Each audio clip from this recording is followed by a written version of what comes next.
আপনার প্রত্যেকটা second matter করে, প্রত্যেকটা মুহূর্ত আপনি দৌড়ান। লাফি আমালি দুনিয়া ওয়া লাফি আমালিল আখিরা, এটা হবেন না। হয় দুনিয়ার কাজ করেন অথবা আখিরাতের কাজ করেন, দুটো করবেন। দুনিয়ার কাজও করবেন না, আখিরাতের কাজও করবেন না, অথবা কেবল দুনিয়া করবেন আখিরাত করবেন না, অথবা কেবল আখিরাত করবেন আর দুনিয়া করবেন না, এটা না। ইসলাম বৈরাগীর ধর্ম না। দারিদ্রের সাথে ফাইট করতে হবে আপনাকে। আলী রাদিয়াল্লাহু বলেছেন, দারিদ্র যদি কোনো মানুষের নাম হইতো তাহলে ওই লোকের আমি জবাই করে ফেলতাম। দারিদ্র যদি কোনো মানুষের নাম, তো পভার্টি যদি কোনো মানুষের নাম, তাহলে আমি ওর হত্যা করে ফেলতাম, যে ওর বাঁচে থাকা উচিত না, কারণ ও থাকলেই মানুষ কষ্ট পাবে। অথবা এই কারণে আমি তাকে হত্যা করে ফেলতাম। লাউ কানাল ফাকরু রাজুলান লাকাতালতুহু, যদি দারিদ্র কোনো ব্যক্তির নাম হতো তাহলে ওই লোকের দায়কে আমি হত্যা করে ফেলতাম। দারিদ্র এটা ইসলাম কোনোদিন এটাকে সেলিব্রেট করে না, যে ঠিক আছে তুমি দরিদ্র, এবারে তোমার আমি সালাম দেবো। নো, কেন তুমি দরিদ্র হলা? ওমর রাদিয়াল্লাহু তাআলার কাছে কোনো লোক গেলে তিনি তাকে বলতেন, তুমি করো কি? বলে কোনো কাম করি না। বলে যাও আমার কাছ থেকে সরো, যে দুনিয়ার কামও করেন আখিরাতের কাজ করে, তো অথর্ব স্টুপিড, এই স্টুপিড যেন আমার সামনে না আসে। কাজ করতে হবে। আল্লাহ সুবহানাহু ওয়া তাআলা এই দুনিয়া নিয়ন্ত্রণ করার জন্য আপনাকে পাঠাইছেন, দুনিয়ার মালিক হওয়ার জন্য আপনাকে পাঠিয়েছেন। এখন আপনি দুনিয়ার মালিক হবেন না, আপনি দুনিয়ার স্লেভ হবেন। কেমন কথা? আপনি দুনিয়ার দাস না, দুনিয়ার দাস না, আপনি দুনিয়ার প্রভু, মানে আপনি দুনিয়ার লর্ড, আপনি দুনিয়ার কি মালিক। দুনিয়া আপনি নিয়ন্ত্রণ করবেন, আপনাকে মালিক হিসেবে আল্লাহ তাআলা দুনিয়া পাঠিয়েছেন। তাহলে দুনিয়ার মালিক হওয়ার জন্য করণীয় কি? দুনিয়ার মালিক হওয়ার জন্য করণীয় হচ্ছে আপনাকে টাকা সম্পদ ইনকাম করতে হবে। আমরা চলেন এবার ব্যাংক ডাকাতি করি নাকি? কারণ অনেকে তো ব্যাংক ডাকাতি করে তো টাকা পয়সার মালিক হয়েছে, নাকি করে নাই? আপনাকে সম্পদের মালিক হওয়ার জন্য আপনাকে করতে হবে হলো হালাল উপায়ে আপনাকে সম্পদের মালিক হওয়া লাগবে। আপনি যদি হালাল উপায়ে সম্পদের মালিক হন, তাইলে এটা আপনার ঈমানটাকে বাড়াবে, আপনার দিনদারি বাড়াবে, দিনদারি কমাবে না। তাহলে সম্পদের মালিক আমি কেন হব? একটা প্রশ্ন। আপনি সম্পদের মালিক হওয়ার অনেক পথ আছে, আপনি করবেনই, কিন্তু সম্পদের মালিক কেন হবেন? আপনি সম্পদের মালিক হওয়ার আপনার এক নাম্বার কারণ হলো, আপনি সম্পদের মালিক হলে আপনি দ্বীনি কাজ ভালো করে করতে পারবেন, আপনি ইবাদত ভালো করে করতে পারবেন। আপনার জামা কাপড়গুলো সুন্দর, একটু মসজিদে গেলে ভালো লাগবে, গন্ধ গায়ে থেকে গন্ধ বাইর হবে না। সুন্দর একটু জামা পরে আপনি সেন্ট পারফিউম ব্যবহার করে আপনি যাবেন, তাহলে আপনার একটু মনটা ফুরফুরা লাগবে। আপনি নিজের আপনার পরিবারকে, বাসায় গেলে আপনার ওয়াইফ বলবে না, তুমি কি আজকে মাছ নিয়ে আসছো? নিয়ে আসো না, যাও দরজায়, আজকে দরজায় খোলা হবে না। বাজার থেকে আজকে মাংস নিয়ে আসার কথা ছিল, পোলাপাইন কান্নাকাটি করতেছে, পোলাপাইনের পড়াইতে পারতেছে না, ওদের এটা নাই সেটা নাই, সারাদিন আপনার এগুলি শোনা লাগে। এই কারণে আপনি মনে করেন বাসায় যাবো না, বসে বসে সিনেমা দেখি বাইরে, নাকি? অথবা বন্ধুদের সাথে আড্ডা দিই। এখন আপনি আড্ডা দেন, বাচ্চারাও আড্ডা দেয়, স্ত্রীও আড্ডা দেয়, আপনিও আড্ডা দেন, পুরো একটা জাহান্নাম হয়ে গেল। আপনার যদি সম্পদ থাকে, টাকা পয়সা থাকে, তাহলে আপনি ফুরফুরা মেজাজে বাসায় গেলেন, যা যা লাগে সব নিয়ে গেলেন, বাসার লোকেরও খুশি, আপনিও খুশি। এবার আপনার ইবাদত করেন, আপনার দিনদারি করেন, কোনো সমস্যা নেই। এটা এক নম্বর জিনিস। দুই নম্বর জিনিস হলো দিনদারি। যে সকল প্রতিষ্ঠানগুলোতে দিনদারি হয়, ওই সকল প্রতিষ্ঠান নির্মাণ করবে কারা? কাফেররা না মুশরিকরা? হ্যাঁ, যেই প্রতিষ্ঠানে দিনদারি লাগবে, যেমন ধরুন মসজিদ নির্মাণ করবে কে? তো মুসলমানের টাকা না থাকলে মসজিদ নির্মাণ করবে কি দিয়ে? আচ্ছা, মাদ্রাসা নির্মাণ করবে কি দিয়ে করবে? কে করবে? তো মুসলমানের টাকা না থাকলে কোত্থেকে করবে? আপনি। আল্লাহ সুবহানাহু ওয়া তাআলা আমাদেরকে বলেছেন নামাজ আদায় করার জন্য, কিন্তু তার সাথে আরেকটা জিনিস করতে বলছেন, সেটা কি বলেন তো? নামাজ আদায়, নামাজ পড়ো, যাকাত নাও, নামাজ পড়ো, যাকাত নাও, নামাজ পড়ো। আমি তো কিছু যাকাত নাও, আপনারা বুঝতেই পারেন নাই।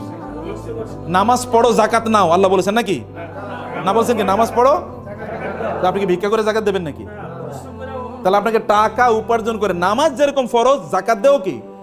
কারণ আপনি বলবেন আমি নামাজ পড়ি, সুবহানাল্লাহ, আলহামদুলিল্লাহ, আমি অনেক ভালো আছি, তো যাকাত কে দেবে? নামাজও তো পড়তে হবে, যাকাতও তো দিতে হবে। তো যাকাত দিতে হলে কি হতে হবে? সম্পদের মালিক হওয়া লাগবে, নাহলে আপনি যাকাত দেবেন কোত্থেকে? যাকাত কি ইবাদত না? যাকাত কি ফরজ ইবাদত না? যাকাত দিলে কি আপনার সওয়াব বাড়ে না?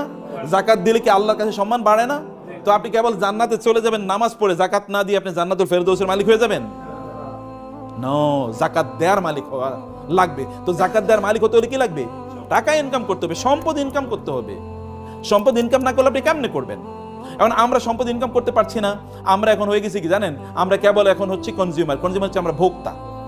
যেমন আপনি, ওরা ইহুদিরা জিনিস বানাবে, আপনি কিনবেন, খ্রিস্টানরা জিনিস বানাবে, আপনি কিনবেন, আর আপনি খাইবেন, বলবেন আলহামদুলিল্লাহ, তৃপ্তির ঢুকল, আলহামদুলিল্লাহ, সুবহানাল্লাহ, আল্লাহ খ্রিস্টানদেরকে আমাদের সেবক বানাইছে। বুঝছেন এরকম কিনা? আপনি বলছেন খ্রিস্টানরা সেবক বানাইছে, আল্লাহ তাআলা খ্রিস্টানদেরকে, ইহুদিদেরকে আপনাদের সেবক বানাইছে, ওরা জিনিস বানায় আর আপনি খান বৈশা বৈশা, আর আপনি বুঝেনই না যে আপনি সব ওদেরকে দিয়ে দেন, আপনি ওদের দাসে পরিণত হয়ে গেছেন, আপনি ওদের কৃতদাসে পরিণত হয়ে গেছেন। আপনি বলেন যে আপনি অনেক ভালো আছেন, কিন্তু আপনাকে যদি বলা হয় আপনি কি আমেরিকা যাবেন, বলে ভাই প্রয়োজনে সেজদা দিব, তারপর আমেরিকা যাবো। এই পৃথিবীর মানুষের সবচেয়ে স্বপ্নের জায়গা কোনটা? ইউরোপ আমেরিকা না? দেখেন না বাংলাদেশের লোকেরা, তারা হারাম কি হালাল কি কোনো কিছু বাঁচে না, তারা ইউরোপে যাবেই। ওইখানে গিয়ে ইসলাম পালন করতে পারবে কি পারবে না, কোনোটাই না। আচ্ছা, এই পৃথিবীতে সবচেয়ে বড় রিফিউজি থাকে কোন সকল দেশে? ইউরোপ আমেরিকাতে সবচেয়ে বড় রিফিউজি, সবচেয়ে বেশি অ্যাসাইলাম মানুষ যায় কোথায় থাকার জন্য? ওইখানে। ওয়াও, এটাই তো দেখি জান্নাত। তো এই জান্নাত বানানোর কথা ছিল আপনাদের। ওরা পণ্য বানায় আর আপনাদের কাছে বেচে, আর আপনাদের জাহাজ ভরে আপনাদের টাকাগুলো নিয়ে যায়। আর আমরা মনে করি যে আমরা কি ভালো একজন কনজিউমার। পণ্য তো আপনাদের বানাতে হবে, বানায় আপনাদের বেচতে হবে। আপনাদের পূর্বপুরুষের দিকে তাকান। আপনারা সিনবাদের কথা শুনেছেন না? আচ্ছা, সিনবাদরা করছে কি? সেই আরবের লোকেরা যদি মনে করতো যে আমরা আরব দেশে থাইকাই আমরা কি কেবল দিন প্রচার করবো, তাহলে কি আমরা মুসলমান হইতাম? আচ্ছা, আরব দেশের লোকেরা এখানে আসছে কিভাবে? ওরা তো পণ্য বিক্রি করার জন্য এসছে। বিজনেসম্যানরা এখানে এসছে কোন দিক দিয়ে এসছে? তারা এসে হলো ওই যে আরব সাগর থেকে ইন্ডিয়ান ওশিয়ান মানে ভারত মহাসাগর হয়ে বে অফ বেঙ্গল, এই বঙ্গোপসাগরে আসছে। এরপরে ওই যে চিটগং শব্দটাই তোর সাতিগাং। গাং মানে কি? গাং মানে নদী, আর সাতিয়ন মানে আরবি শব্দটা। চিটগং শব্দটা আরবি, সাতিগং হচ্ছে নদীর কুল, নদীর উপকূল। মানে ওইখান দিয়ে এসে তারা এখানে থাকতো। এইখান থেকে তারপরে তারা মালয়েশিয়া যেত, এখান থেকে তারা ইন্দোনেশিয়াতে যেত। মালয়েশিয়া ইন্দোনেশিয়াতে নাইলে ইসলাম গেল কিভাবে? জাহাজে গেছে। তখন কি জাহাজ ছিল? তখন কি আপনার প্লেন ছিল? না, এই নৌকাই তো, এই নৌকা দিয়ে তারা বড় বিশাল বড় ইয়ে ছিল, কি বলে পাল, এই পাল তোলা নৌকা বা জাহাজে তারা এখানে ইসলাম নিয়ে এসে পণ্য বিক্রি করতে এসে। কিন্তু পণ্যের সাথে তারা কি বিক্রি করছে? তারা ইসলাম সেল করেছে পণ্যের সাথে। পণ্য কিনতে গিয়ে লোকেরা দেখলো এত ভালো মানুষ, দেখি ফেরেশতা, এরকম লোক তো আর কোথাও দেখি না। এত ভালো মানুষ পণ্য বিক্রি করতে এসে কিন্তু এরা কি এসা ইসলাম প্রচার করে গেছে। ব্যবসায়ীরা ইসলাম প্রচার করছে। আমার মতো এরকম আপনি শাহজালাল শাহপরান কয়জন এসছে? কিন্তু তার চেয়ে বেশি, হাজার গুণে বেশি এসে কারা? ব্যবসায়ীরা। আপনি বলেন তো, আপনার এলাকায় দুজন দোকানদার আছে। একজন দোকানদার গেলেই আপনাকে জিজ্ঞেস করে, ভাই আসসালামু আলাইকুম, কেমন আছেন, বাসা সবাই ভালো আছে, আপনার কোনো সমস্যা নাই তো? ভাই কোনো সমস্যা থাকলে আমাকে বললেন, এবং সবচেয়ে ভালো পণ্যটা দেয়। আরেকটা লোক আছে খিটখিটে, প্রচন্ড খিটখিটে, গেলেই আপনার সাথে রাগ করে কথাবার্তা কয়, এবং আপনি 3 বার কথা বললে 1 বার শুনে। আপনি কার কাছে যাবেন? যে সালাম দেয়, কথাবার্তা শুনে, এই লোকটা তো ভালো, তার সাথে গল্প করবেন, তার মতো হতে চাইবেন, বলে আপনার সন্তান বললেন ওই লোকটার মতো, দেখো না কত সুন্দর করে কথাবার্তা বলে। এই মুসলমানরা তো সেই কাজটাই করছে, জিনিস বেচছে, কিন্তু লোকেরা দেখলো আরে এরা তো দেখি আমাদেরই লোক। এই আপনার বিপদ, তাড়াতাড়ি তাকে হসপিটালে নিয়ে গেছে। আপনার ওয়াইফের সমস্যা, তাড়াতাড়ি তোর ওয়াইফের পাঠিয়ে যায়, দেখা তো তার বাচ্চা হবে, একটু তুমি তাকে হেল্প করো তো। মানুষ যেগুলো, এরাই তো সবচেয়ে ভালো মানুষ। এবং এরা তখন কি, এদের বলো তো আপনারা আসলে কোন ধর্ম পালন করেন? বলে আমরা এই ধর্ম পালন করি। ঠিক আছে, আপনাদের ধর্ম আমরাও পালন করা শুরু করে দিলাম। এরা এইভাবে মুসলমান হয়ে গেছে। বুঝতে পেরেছেন? অথবা আমাদেরকে মৌলিকভাবে ব্যবসায়ীদের কাজ হচ্ছে, ব্যবসায়ীরা তারা সম্পদ উপার্জন করবে, একদিকে তারা নিজেরা ভালো থাকার জন্য, এবং 2 নম্বর তারা কি করবে? এই সম্পদের মাধ্যমে তারা কি করবে? সম্পদের মাধ্যমে তারা দিন প্রতিষ্ঠার কাজে তারা ব্যয় করবে। এটা কেবলমাত্র ক্যাপিটালিস্টিকদের মতো না, যারা কেবল টাকা উপার্জন করা, এটা এক ধরনের গ্রিডে তাদের পরিণত। গ্রিড মানে হচ্ছে এক ধরনের লোভ। শুধু লোভের কারণে আপনি কেন সারাদিন কাজ করেন? লোভের কারণে। আপনার কত লাগবে আপনি জানেন? You never know. আপনি জানেন না কেন আপনার টাকা লাগবে, এটা কি কারণে আপনি ইনকাম করছেন তাও আপনি জানেন না। আপনাকে জানতে হবে কেন ইনকাম করছেন, আপনাকে বুঝতে হবে কেন ইনকাম করছেন। আপনি 2 কারণে করছেন। একটা হচ্ছে আপনি নিজে ভালো থাকুন, আর হলো আপনার কি সমাজ ভালো থাকুন। আপনার অনেক টাকা পয়সা, আপনার ব্যাংকে টাকা পড়ে আছে, আপনার আত্মীয়স্বজন তারা না খেয়ে মারা যাচ্ছে, আপনি এই টাকা দিয়ে করবেন কি? এটা আপনাকে দুনিয়াও বাঁচাতে পারবে না, আখিরাতও বাঁচাতে পারবে না। আপনার প্রচুর পরিমাণ টাকা আছে, কিন্তু আপনি দিনই কোনো কাজেই অংশগ্রহণ করলেন না, তাহলে আপনি টাকা দিয়ে করবেন কি? আপনি দেখেন এই পৃথিবীতে কারুন অথবা এরকম, আচ্ছা গত 100 বছর আগে বাংলাদেশের সবচেয়ে ধনী মানুষ কারা ছিল? 10 জনের নাম বলতে পারবেন কেউ? একজনের নাম বলতে পারবেন না। কিন্তু 100 বছর না, 500 বছর আগে এই পৃথিবীতে সবচেয়ে বড় আলেম কারা ছিল? তাদের নাম কি আমরা জানি কিনা? সবার নাম জানি। ইমাম আবু হানিফা নাম জানি, ইমাম শাফির নাম জানি, ইমাম মালিকের নাম জানি, ইমাম আহমদ বিন হাম্বল, ইমাম বুখারী, এদের প্রত্যেকের নাম জানি। এরা কিন্তু আবার ব্যবসায়ী ছিল। অতএব দেখেন তারা যে কথা, ইমাম আবু হানিফা তো ওই যুগের সবচেয়ে বড় ব্যবসায়ী। আপনি কিন্তু তার ব্যবসার কথা জানেন না, কিন্তু জানেন কি? তার দিন এর কথা জানেন, জ্ঞান অর্জন করেছেন, মানুষের কাজ করেছেন। আপনি এরকম কেন হবেন না? আপনি এরকম হতে হবে। ইসলাম বৈরাগীর ধর্ম না যে আপনার তবলা নিয়ে ঘুরবেন আর গান গাইবেন, আর হিন্দুদের মতো করে, ওদের ওই যে ইয়েদের মতো করে, অথবা বৌদ্ধদের ভিক্ষুদের অথবা খ্রিস্টানদের ফাদারদের মতো করে বিয়ে শাদী নাই, টাকা পয়সা ইনকাম করা যাবে না, এগুলো না। নো, আপনি সব কিছু করবেন ওমর রাদিয়াল্লাহু তাআলার মতো।